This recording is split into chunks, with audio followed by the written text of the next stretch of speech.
So Jamie, one of the things that the Tote, since you've been on board, your sort of version of the Tote is that you currently match the industry SP. Now, was that decision made easier now that it's created in-house, shrouded in mystery, and appears to be skinny at the front end, as opposed to when it was returned from the racecourse, Yes. where it should be? Yeah, I mean, I'm talking obviously with my experience of being a bookmaker and an off-course bookmaker much more than an on-course bookmaker, although we did have on-course representation. I think it's cleaner now, but I'm talking from an off-course bookmaker point of view. It's certainly when we were matching at SP, that was immediately people say, oh, you can't do that. You know, people will have you over. We'll be able to get on for whatever money. But we've been doing it for 2.5 years, and you can bet up to 20 grand without talking to anybody. You know, and just put it on. You can put it on at any time before, and your money's going straight into the Tote. It's just a machine. Nobody looks at it. Goes in. There will be then people other punters around the world looking to see the other prices, how they move and everything, and they'll play against it because they'll be arbing against Betfair and stuff like that. But we're happy with it. I think much more. I'm certainly more happy with it for being responsible at this end for the kind of the balancing the books. That while Sedgefield on a very wet Wednesday might not have that many people there on an afternoon, and there's not much money in on-course bookmaking sometimes. It's a lot easier, or it'd certainly be a lot harder to manipulate Bet365, William Hill, Entain, Flutter, than three blokes standing in the wind at Sedgefield that haven't fed themselves for 6 months. I was quite happy that it went off course, to be fair. And we haven't seen, when we're looking at the margins have been smaller since it's gone off course than when it was on course. So, as a punter as well, I'm quite a supporter of it. We all know it's because they're knocking out the long price. Anyway, we won't go there. But how's the shortfall made up then? No, well, we take the long-term view. Actually, if you think about it as a bookmaker, when we're paying overs, which we regularly do, then that's just the pure pool price. So when we're paying the straight price, it's just the SP. So we're either being an SP bookmaker, or we're just being a Tote operator. So it wouldn't, if I was HART bookmakers and I was matching the Tote or the SP, whatever's better, then I'd lose money because I don't own the Tote. So I'm playing at a much lower rate, and you'll see it. So that we always put up the percentage over round in the book. So in the UK racing, it'll run around 106, 107. But if you get into the world pool, which we talked about before, when you've got the Hong Kong money coming in and we're still guaranteeing it, there's massive discrepancy versus the UK market. So quite regularly on the world pool days, we'll return a win pool that's got over $1 million in it, that's a 96.2% pool. So nobody else has that kind of value.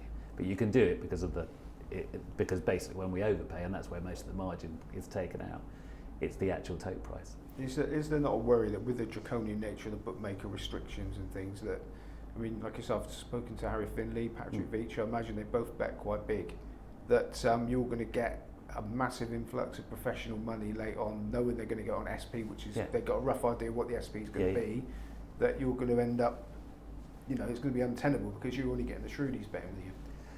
So serious amounts of money. Yeah, for serious amounts of money. The more the Tote, the more we expand our connectivity, the better it is for us. Because still, they don't all back the same thing. There'll still be plenty of machines around that are trying to arb against the exchanges and things like that. So the best for us is when somebody plays and they play, with at least a couple of minutes to go, because then the machines can come in and soften that, because the machines don't care who's backed what, they're just playing against the percentages. But at the moment we've been running it for 2 and a bit years. We're quite happy that it's working as we expect. I don't think enough. I think less of the pro punters know that it's an option, because if you are going to have a bet at SP, you have it with any bookmaker. They do have Betfair open. They do now, if it's an off-course bookmaker, contribute to the off-course SP. So you are affecting the SP by having that wherever you have it. Whereas if you drop it into the Tote, it's just dropping into a machine. and we're not even in the SP mechanism. So if you are trying to get something, it's something that punters and serious punters should be looking at. Now, in the past, there's been eyebrows raised, mine as well, that the Tote uncannily used to mirror the SP without anybody saying we're mirroring the SP. Yeah. The fact that people know now that you can manipulate it up, is there not a worry with public sort of conception that you can manipulate it down as well? You're not worried that if it's so easy to manipulate it up, you might be able to do that? When you say manipulate it up, you mean we guarantee it? Exactly. So if you can change the dividend in time if it was going to be below, then it's up. Oh no, but that's not the real dividend. So that's an offer. But do you? I mean, I don't know. I should have done my research. Do you say when it's been boosted? You can see if you go to Tote Pool Live Info, which is the kind of industry standalone Tote kind of dividend site. Yeah. You can see what the true Tote dividend is. So you could that's the one that so we still offer the Tote in places like Cyprus and bookies in America and stuff like that. So they'll all just take the standard Tote price, and so so our SP guarantee works on course and it works on our website. But if you have a bet, with a bookmaker at Tote or somebody that's taking all their commission, or an international bookmaker, they'll get the normal price. So there is still a standard dividend. It's just that to have it in the race, we swapped to the race when the racecourse is swapped across. Then the racing post swapped across to the SP guaranteed dividend, because that's what most of the money was being taken at, because certainly in this country. So we don't. It's not a manipulation up. It's a enhancement, just like a best odds guarantee. Okay. But in the past, it just depends there. I think if they were very much closer to SP in the past, that would be more reflective of the fact that you'd have very big players playing very late that were taking into account what's on Betfair. And to do that, you've got to be playing at a very advantageous rate, and that doesn't exist anymore. Okay, now there's another thing. I'm going to ask this question from my on-course bookmaker mates. I'm sure you're not responsible for it, but anyone that goes racing will know that there's these cuckoos pitches that look like racecourse bookmakers, and they're in the better pitches than a lot of racecourse bookmakers, but they're not racecourse bookmakers. They are imposters. They look like racecourse bookies, but it's a Tote. I mean, would it not be fair to compete directly with the racecourse bookies and buy pitches in the ring if you want to compete with the on-course bookies, rather than just get these prime spots on racecourses, which we appear to have? Yeah, it's a strange one, that, because we run the Tote, but BritBet, which is owned by the racecourses, run the operation of the on-course selling of the Tote. I've still got an opinion, I'll give you, but that's what we want, your opinion. That's what I'm after. I think at the moment, because we obviously, the Tote and the racecourse has the ownership of the Tote. They get all the money from the Tote on the racecourse, and they've always had the windows and stuff in the bars and stuff like that. So they've had all the best spots anyway. They have started doing pitches just because to get the footfall, near the paddock and stuff like that. But they've also started moving some of the racecourse bookies have moved away from what used to just be in tats and stuff. Now you'll see them popping up in different places. I don't think we did talk about bidding for pitches here at the Tote, but then we thought if you're right in amongst them, that there could be too much confusion because of the prices. For the ones that you've got that have just popped up from nowhere. But they're not on. They're not in the kind of bookmaker areas. They're in the absolute prime spots. Yeah, but I don't think they're selling those spots. No, and would they? And the race courses, obviously, there's a fixed income from the pitch bookies, and there's a variable income from the Tote there. But you'll see that they've closed down a few of the windows. They don't use as many of the windows, and they have moved to those kind of pitches. But then it's just giving great customer service to the crowd, though, isn't it? So, now that you're matching SP, I suppose there's better customer service than it was before. Okay, so you mentioned that people can bet, that there's bots and stuff that can bet into the pool. So does that explain why? I mean, we're going back a few years now. When I was a kid, quite often you'd see a 2 to 5 shot paid £2 for a place. That doesn't seem to happen anymore. No, that kind of stuff. It's mainly driven by the environment. It's just when we were kids, you could go to the bookmaker, especially on sport. You could have golfers that were 8-1 and 33-1. It just we don't get that kind of discrepancy anymore because the machines are going and they kind of level it.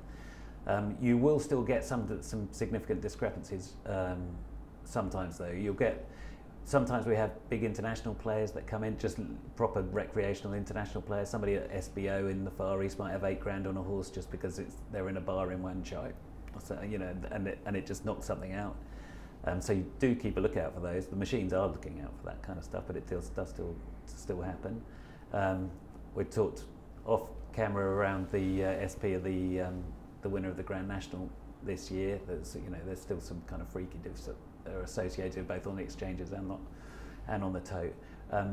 The Gaelic Warrior was backed into 13-8 at Cheltenham. That paid £2.10 a place. You know, so that you still do kind of get those kind of freaky ones.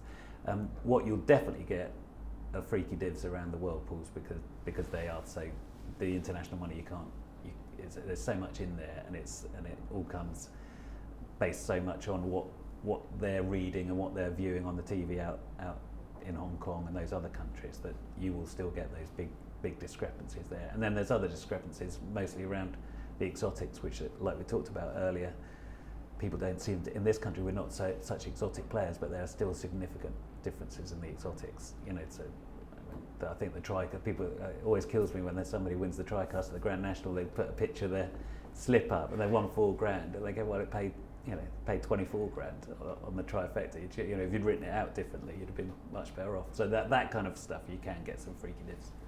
Okay, so we talked about the Scoop 6, we talked about the winning place pools, obviously is part of the world pool. Is there any other products in the pipeline?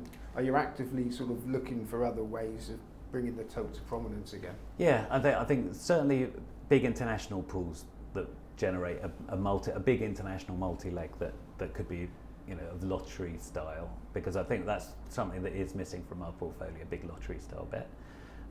We're seeing a lot more engagement around, we've started running a couple of betting tournaments over Cheltenham, Aintree, and people really like them. It's just, you know, sort of where everyone's just betting normally, but you have a leaderboard. We have a guy here, Jamie Benson, that we just put up. He bets as well, and then you've just got to beat him, and you get more money if you beat him.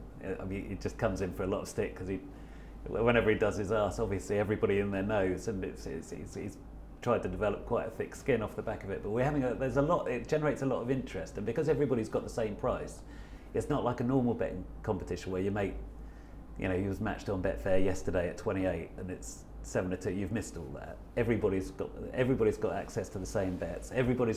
Can bet as much or as little as they want, you know, and you're just rewarded on making profits. So we'll do more of that, and I think we're building out a platform at the moment to do more kind of fantasy style betting, because I still think that's a tote. Tote is people betting against people, and the market kind of coming out on opinion there. So we think there's not really a great fantasy product. We've got the 10 to follow, but it's far too long form for any of the youngsters these days. You know, you're 18 to 35. Nobody wants to have a commitment of 6 months. It's just that people as old as me that love the 10 to follow. You know, but so we'll be bringing up a kind of much more daily fantasy style bet as well. Something else I want to do, and I've wanted to do for a while, is have a proper churn bet on the tote that's bet to a really low margin, much more Baccarat style bet, but one that bookmakers can't price.